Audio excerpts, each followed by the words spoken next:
අද මම ඔබට කියා දෙන්න යන්නේ වහලය ගහලා පස්සේ බිත්ති බැඳපු ගෙදර. පුදුමයි නේද? එය අමතක වූ ගමේ රහසක්.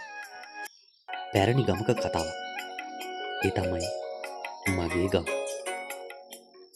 නගරේ ඉඳලා සතියන්තෙට ගමට ආපු පුංචි පුතාට ඒ ගෙදර ගැන ලැජ්ජාවක් තිබුණා. ආච්චි, මේ මැටි ගෙදර තාම තියෙන්නේ. ඇයි මේක වෙනස් වෙන්නේ නැත්තේ?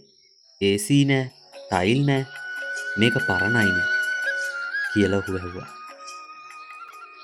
ආච්චි hina වුණා. පරණයි කියන්නේ දුර්වලයි කියන එක නෙවෙයි පුතේ.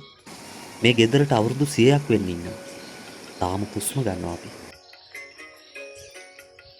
මුලින්ම ආච්චි කියන්න පටන් ගත්තා මේ ගෙදර හැදුවේ වතුර ගොඩ වෙන්නේ නැති ටිකක් උස් තැනක. පොළොව මට්ටම් කරලා කළුගල් පේලියක් බඳලා තමයි පදනම දැම්මේ. කොන්ක්‍රීට් නෑ. ඒත් පොළොවේ තෙතමනේ බිත්තියට එන්න ඉඩක් නෑ. පුතාට හිතා ගන්න බැරි වුණා. කොන්ක්‍රීට් නැතුව කොහොමද ආච්චි ගෙවල් හදන්නේ? බූට් එකක් දාලා වතුර යනවා වගේ තමයි පදනම ගාලා ඒකෙන් මැටි බිත්තිය ආරක්ෂා වෙනවා.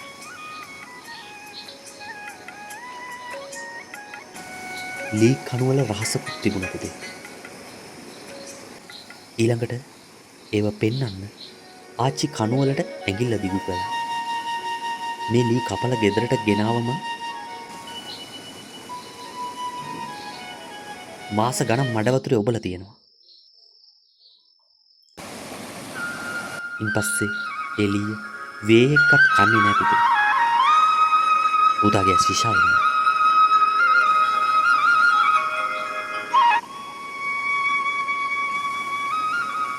ඒ තමයි සෝබාදහම. හැබැයි ලොකුම රහස තවම තියෙනවා. ආච්චි හෙමින් කිව්වා. අපි බිත්ති බැඳලා වහලේ ගහන්නේ නැහැ. මුලින්ම වහලේ. ඇයි? පුතා ඇහුවා. මැටි කියන්නේ වතුරට බය දෙයක්. වැස්සක් ආවොත් වහන්සි ඔක්කොම අපට යනවා.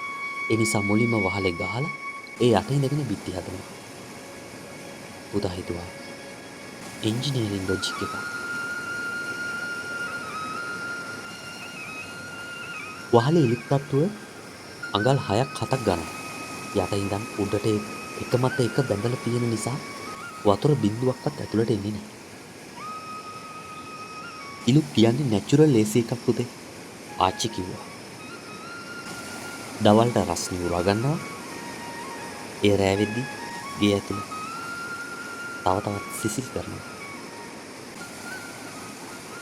පුතාට මතක් වුණා නගරේ ෆ්ලැට් එකේ AC බිල් එක.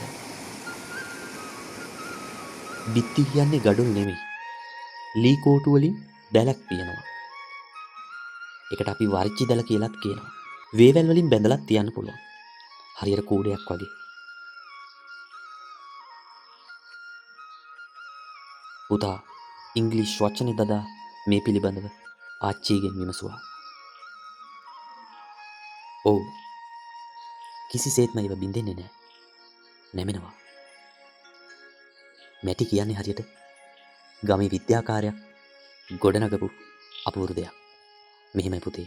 උඹස් මැටි, රතු පස්, වැලි, පිදුරු ගමේ මිනිස්සු එකතු වෙලා පාගලා කවි කිය පදම් කරනවා. පිදුරු දාන්නේයි කියලා දන්නවද? හරි. යකඩ කම්බි වගේ. මැටි පුපුරන්නේ නැහැ. පස්සේ මැටි තට්ටු 3කට ගහලා අන්තිමට ගොම මැටි කපරාරුවක්. බිත්තිය කණ්ණාඩියක් වගේ හරියට. පුතේ ගොම මැටි පොළව ටයිල් වගේ නෙවෙයි. ඒ කාලේ ටයිල් තිබුණේ නැහැ. ඒත් හරිම පිරිසිදුයි. ආච්චි පොළව පෙන්වමින් කිව්වා ගොම කියන්නේ ස්වාභාවිකව විස බීජ නාශකයක්. වේලුනාම ගඳක් නැහැ, දූවිලිත් නැහැ. ඊටාම සිසිල් පොළව. පුතා පාවහන් ගලවා හිටගත්තා. ඇත්තටම පොළව සිසිල්. පොඩි ජනෙල් ලොකු බුද්ධිය. ඒ කියන්නේ මොකද්ද? ඒ ගෙදර ජනෙලය පොඩි. දොර උසින් අඩුයි. ඇතුළට එද්දී නැවීගෙන එන්න ඕන. ඒකෙන් නිහතමානීකම පුරුදු වෙනවා. ආච්චි hina වෙමින් කිව්වා. ඝනකම් මැටි බිත්ති දවල් රස්නේ උරාගෙන රැට හෙමින් නිදහස් කරනවා. ඒ තමයි ටර්මල් මාස් කියන විද්‍යාව. අවසානයේ එදා රාත්‍රී පුතා AC නැති කාමරේ නිදාගත්තා. ජනෙල් වලින් එන සුළඟ, ඉලුක්වාලේ සුවඳ, ගොම මැටි පොළවේ සිසිලස උදේ ඇහෙරලා ඔහු ආච්චිට කිව්වා, ආච්චි මේක නම් රිසෝට් එකකට වඩා හොඳයි. ආච්චිගේ ඇස්වලට කඳුළු ආවා. පුතේ අපේ ගමට ලැජ්ජ වෙන්න එපා. මේවා බෑක්වර්ඩ් නෙවෙයි, මේවා විස්ඩම්. අද අපි ලක්ෂ ගාණක් දීලා කොන්ක්‍රීට් ගෙවල් හදලා AC දාලා ඉලෙක්ට්‍රික් බිල් ගෙවාගෙන යනවා. හැබැයි අපේ මෙතුන් මිත්තෝ සෝබාදාමත් එක්ක එකතු වෙලා එනර්ජි බිල් නැති නැචරල් ගෙවල් හදලා තියෙනවා.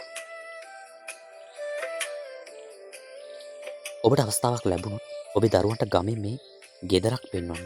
කියන්න මෙන්න අපේ ඉංජිනේරින් කියලා. ගම ඇතහැර දාන කලින් ගම තේරුම් ගන්නත් දරුවන්ට පුරුදු කරන්න මතක කරන්න එපා. එවිට ගමත් දියුණු වන ගමන්ම ඔහු ලෝකයක් ජය ගනීවි. එහෙනම් ගිහින් එන්නම්. තවත් අලුත් වීඩියෝ එකකින් හමු වෙමු. සියලු දෙනාටම සුබදායි සතියන්තයක් වේවා. channel එක subscribe කරලා එකතු වෙන්න ඊළඟ වීඩියෝ එකත් සමග.